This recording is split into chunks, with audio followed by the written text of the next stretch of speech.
Let's call the meeting. Air Pollution Control District, April 14th. Can we have the roll call, please? Board Member Bennett. Board Member Foy. Here.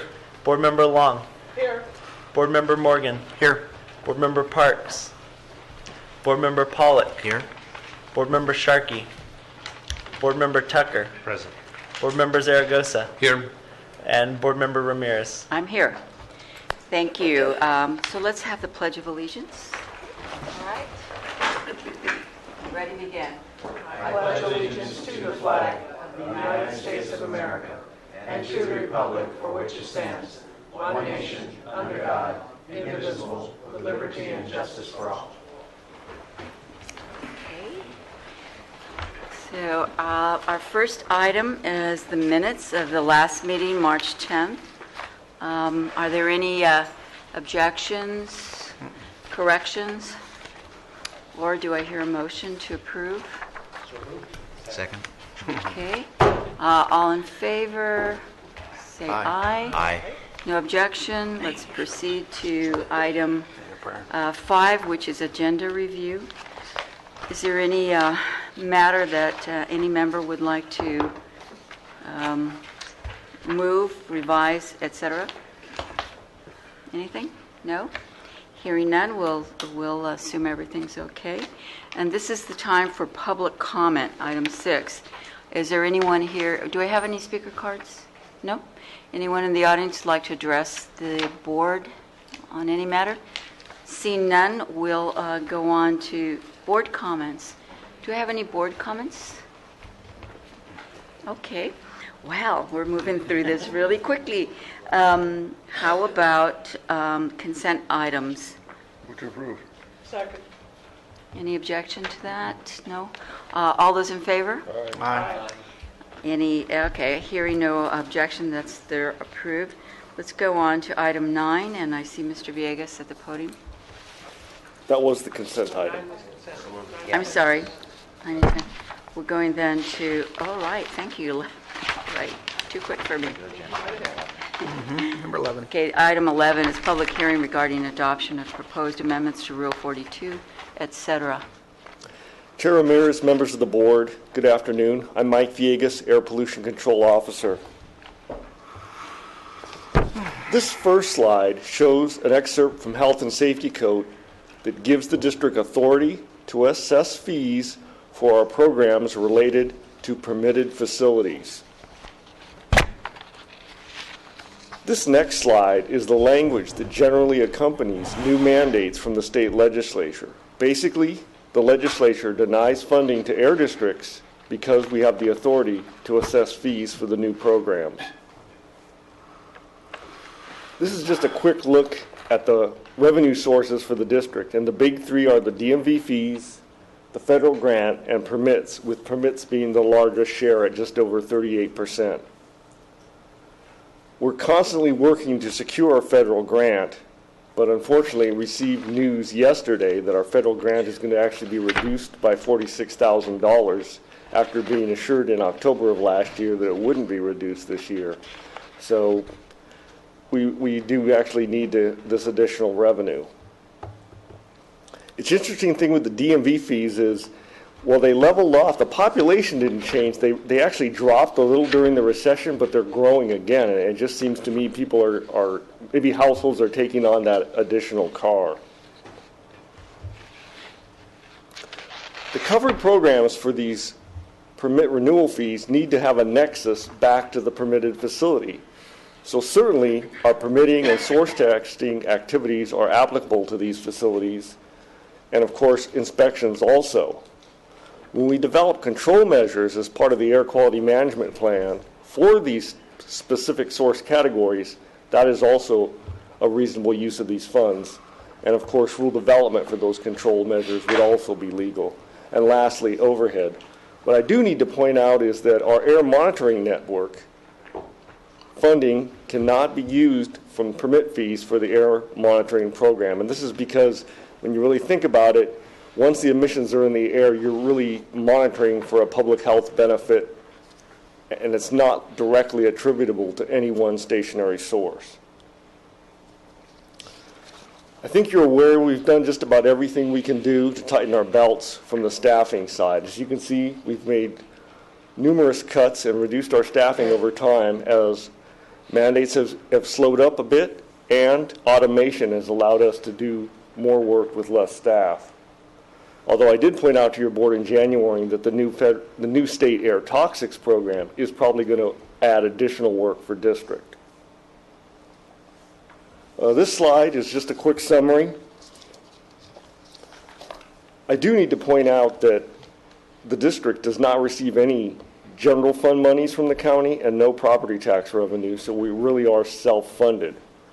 We're proposing only a 2.5% increase, and this is not a CPI adjustment, but just for perspective, our last fee increase was April 2013, and at the end of last year when we make a decision on whether or not to proceed with a fee increase, the most recent data we had available from the Department of Industrial Relations was October 2014, and that was a 2.5% CPI increase.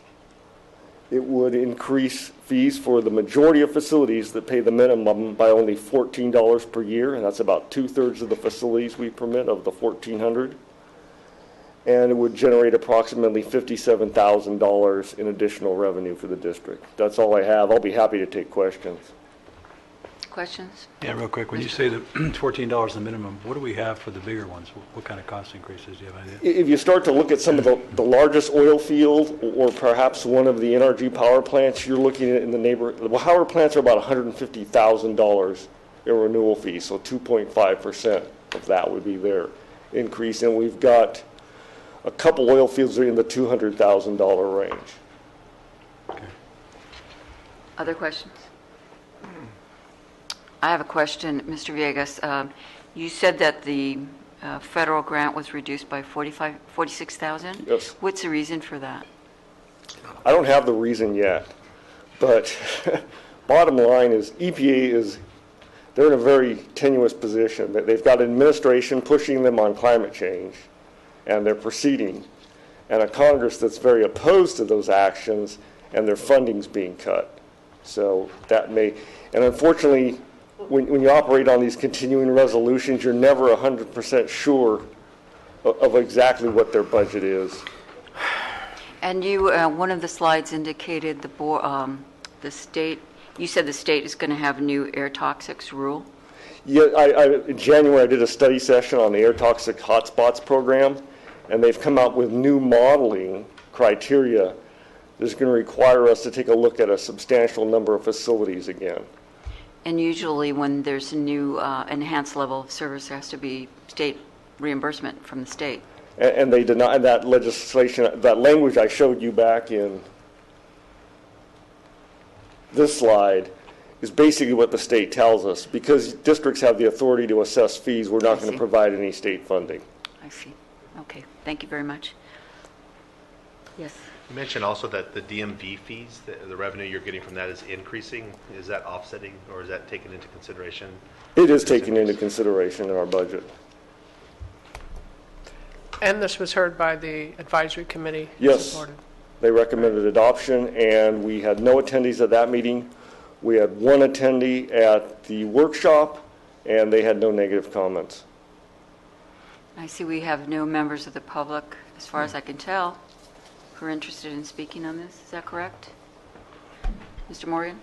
No, I want to make sure I heard that right again. You only had one person? Yes, the city of Ventura, their water division, and they just wanted to see what the increase was going to be for their specific permit, and they were okay with it. Okay. I'm not a guy who likes increasing fees, but I appreciate you do such a great job of minimizing your costs, controlling your overhead, and you wouldn't be asking for it if you didn't really need it with the increase in what you're required to do. So I appreciate you keeping that down. And even it sounds like the worst case scenario from the biggest people users are going to be a couple hundred, $2,000, $24,000, something like that. That's correct. 45, 5,000, yeah, max. Yeah. Okay. Right. What's the pleasure of the board? Should we close it? Is there a motion to close the public Your Honor, hearing?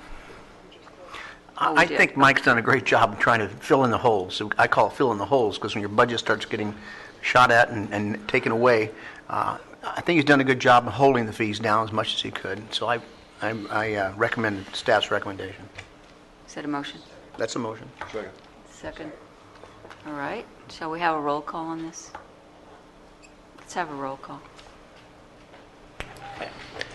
Board Member Bennett? Yes. Board Member Foy? Yes. Board Member Long? Yes. Board Member Morgan? Yes. Board Member Pollock? Yes. Board Member Sharkey? Yes. Board Member Tucker? Yes. Board Member Zaragoza? Yes. And Board Member Ramirez? Yes, and that's unanimous. Thank you very much. Thanks, everybody. Next item, a more fun item. Presentation of a service award to Michael Kuhn, 37 years.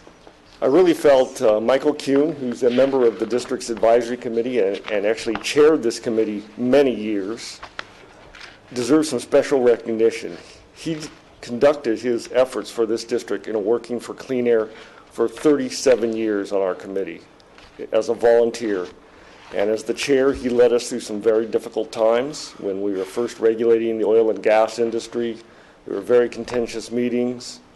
I can remember one meeting in specific where we went till 1:30 in the morning from our 7:30 p.m. start time, and Mike worked the whole way through us. And with that, I just wanted to present him with this plaque to let him know that we really appreciate all he's done for us. Thank you, Mr. Kuhn. Come up and give us a few words. And I see you have a family member here, correct? Why don't you, Mrs. Kuhn, can I say? Do you want to come up and take it from a better angle? And I'd like to know how many blankets she's crocheted in all of this. I know you do. God bless you. Well, that's, he's almost made a whole career of this thing, and we just appreciate all the hard work, all the long hours. I was just looking at this young lady right here. I didn't think she was born when you started doing this. So that's, congratulations and thank you so much. Just an aside, the reason why I didn't accept reappointment is I'm in my mid-70s and the drive back at night to Cedar Valley was getting stressful. Oh, Well, thank you for all the time. really? Mr. Shark? Yeah, Mike, it's good to see you again. And 37 years, my goodness. I don't know if the public is aware of how important the advisory committee is, but when the real work, the real committee work gets done, it's done by the advisory committee, and for you to devote that much of your life to the mission of this organization is just truly remarkable, and I don't think that plaque is anywhere near enough recognition. And we have to shout out to Hannah too, who's always been supportive, and I don't know if any of us could be doing this if we didn't have support from our spouses. And Hannah, you deserve as much recognition as Mike does, I think, on this. And fair winds and following seas, as they say, and we will be seeing you again. Thank you. I see, do we have a speaker? Yes, good afternoon. My name is Sarah Head. I'm actually the current chair of the advisory committee, and thank you for reappointing me this morning. I did just want to come up and thank the board for giving Mr. Kuhn this recognition. I think it's really important from the advisory committee to know that our efforts are appreciated, and I just also wanted to really voice my appreciation for the many long years that he supported our committee and made a really great example for all of us. Thank you. Thank you Chair? very much. Yes. Michael, Mr. Shark. congratulations on your retirement. Is the young lady going to be there for 37 years also? The new chair? Thank you for your service. Well, once again, please accept our thanks and congratulations and best wishes to you on your newfound leisure time. Thank you. Okay, we will go on now to receive and file the minutes. Item 13, receive and file the minutes of South Central Coast Basin-wide Air Pollution Control Council meeting, December 17th, 2014. Any comments on that? So we'll Routine meeting. routine meeting. You were there, Mr. Morgan? Mm-hmm. Yeah. Nothing exciting? Mm-mm. That's great. Okay, so we'll receive and file. I don't think we need a motion on that. All in favor? Aye. And with no opposition, we'll go ahead and receive and file. Now we're looking for approval to cancel the May 12th, 2015 regular air pollution control meeting. All in favor? Aye.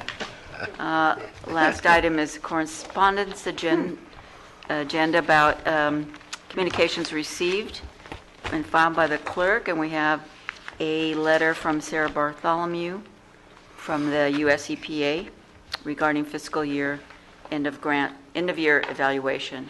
Any comments on that? Well, nice kudos, Tom. Very nice. Thank you very much. Well, Thank you. Well, I think that's the last item on our agenda. We're going to adjourn, but go into a standing committee meeting right after this meeting. So is there a motion to adjourn? Second? Anyone? All right. All in favor? Aye. Thank you very much. Very nice.